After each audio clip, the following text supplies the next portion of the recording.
Only 1% know this psychology trick. Are you the victim? Picture this. Thousands of years ago, who ran the world?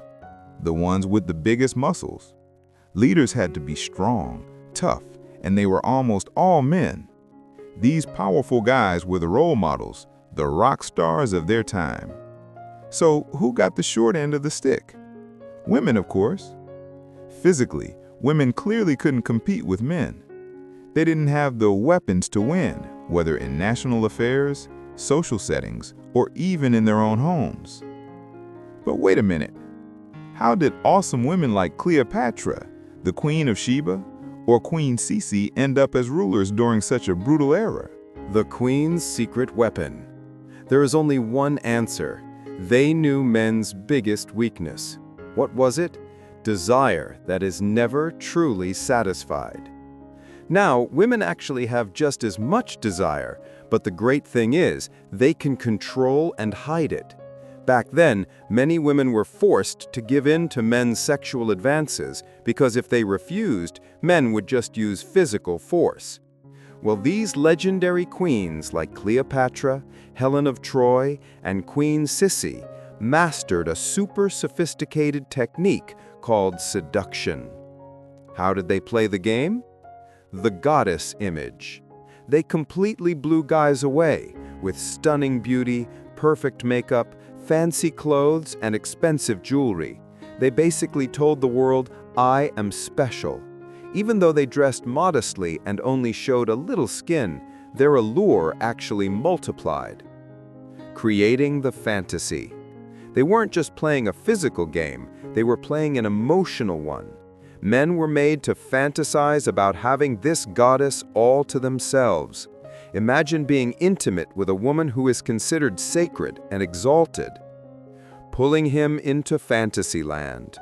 Once the guy was hooked, the women pulled him out of the harsh world of politics and war and into a world full of luxury, fun, and sensual pleasure. The greater the pleasure they gave, the deeper the guy fell in love. The deadly fade-out. Here's the craziest trick.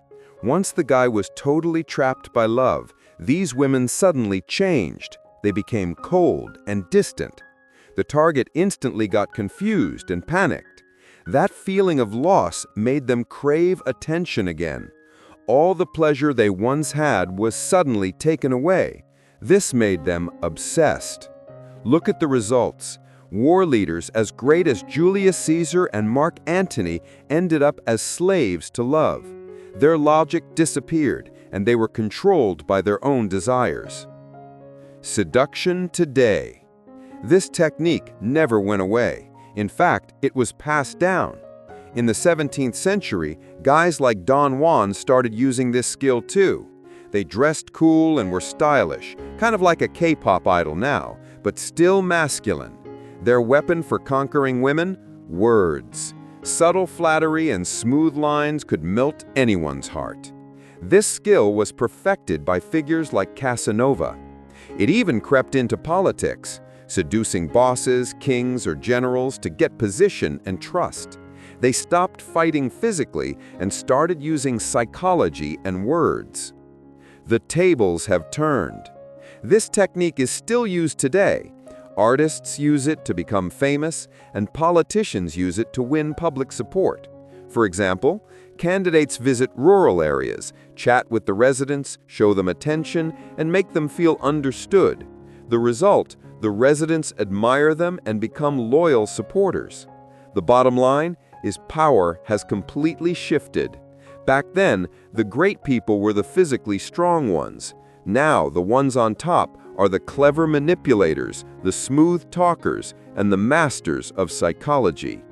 People often say these folks have charisma, but really, they're just smart players of the seduction game. And yes, the technique Cleopatra used thousands of years ago is still incredibly effective today. Our focus is to break down the core of seduction, using pleasure as bait, playing with the target's emotions and mind, boosting and driving their desire until the target gives up psychologically. All right, that's just the intro. We'll break down the detailed techniques in the next episode. Don't forget to review the previous episodes. And of course, like, share, and subscribe. See you next time.